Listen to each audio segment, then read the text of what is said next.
know, but you made plays, you operated, like, so it's just stacked. I love when you tell the facts, do you? No, but it's okay. Listen, you did a nice job. One clip. That's all it took to break the internet and tell the entire story of what's really going down with the Cleveland Browns right now. Andrew Berry, yeah, the GM who caught all that smoke for taking Shedeur Sanders in the 5th round, just got his "I told you so" moment, and the cameras captured every second of it. Right after Shedeur's historic debut win, Berry walks straight up to his young quarterback. No corporate handshake, no stiff "good job" from across the room. This was pure, unfiltered emotion from a GM who just watched his gamble pay off in front of the entire football world. "How does it feel, bro?" Berry asked with the biggest grin you've ever seen. Shedeur's response? Chef's kiss. "We got a lot to improve on, man, but made some tackles today. Yeah, way more than I gave up." That right there, that's the mentality you want in your franchise QB. Humble enough to know there's work ahead, confident enough to acknowledge the W. And Berry's face said everything. This is exactly who I thought he was. Let's be real about Andrew Berry's position here, because context is everything. This man took heat from every direction when he drafted Shedeur. Media analysts questioned it. Talking heads said it was a waste of a pick. People inside and outside the building had opinions about which quarterback Cleveland should have gone after instead. But Berry stood his ground. He believed in Shedeur, fought to get him, and finally got him on the field. Now, Shedeur just became the first Browns rookie quarterback to win his debut start in 30 years. He snapped a 17-game rookie QB losing streak that had become a straight-up franchise meme.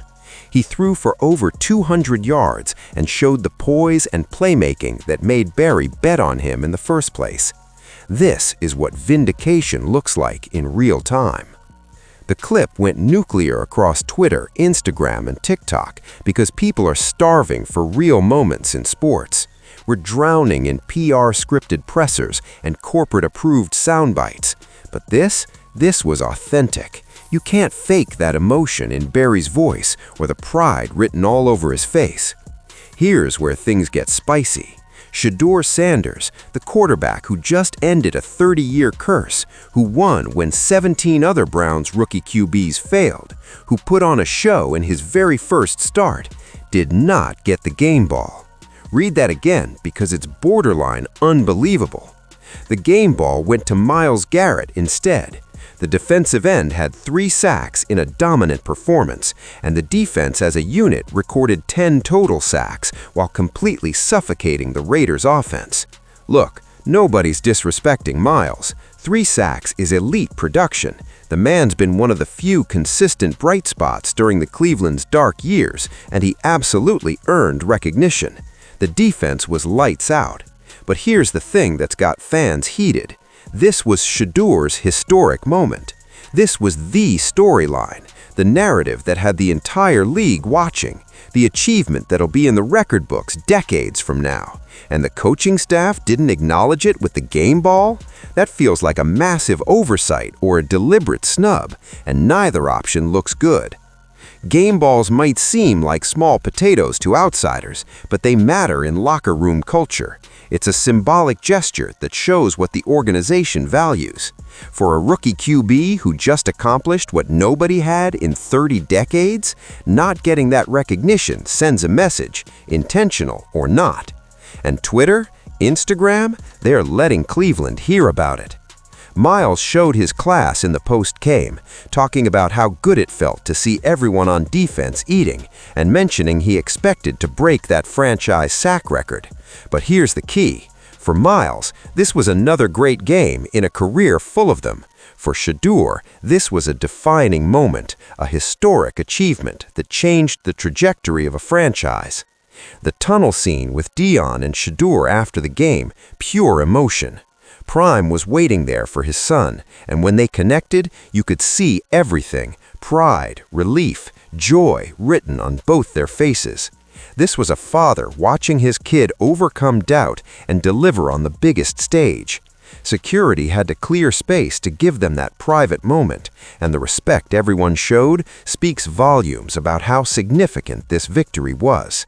Shedeur dropped a bomb in his post-game interview, and most people didn't even catch the full weight of it. A win is crazy. It's amazing, off of 1 week of practice, 1 week of practice. So imagine, what a full offseason looked like. That right there, that's not humility. That's Shedeur diplomatically exposing the Browns' mismanagement of this entire situation. Think about what he's really saying. He just made history with 1 week of first-team reps. He wasn't the guy in training camp. He wasn't getting the offensive game plan built around him. He got thrown into this with minimal prep and still balled out. Now, imagine him with a full off-season, with the whole system tailored to his strengths, with complete timing and chemistry with his receivers. It get dangerous is putting it lightly.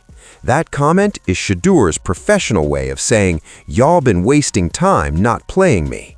If he can do this much with 7 days of practice, how many games could Cleveland have won if he'd been QB1 from day one? That's an uncomfortable question for Kevin Stefanski and the coaching staff, and Shedeur just asked it publicly without directly throwing anyone under the bus. That's veteran-level media savvy from a rookie. The criticism of Stefanski is reaching a boiling point. Fans and analysts are asking the obvious questions. Why did it take this long to play Shedeur? Why wasn't he getting first-team reps if he was capable of this? Did organizational politics keep him on the bench? After watching Shedeur succeed with minimal preparation, those questions aren't going away. Meanwhile, Andrew Berry's job security just got ironclad. If there were any whispers about his evaluation skills, this performance silenced them.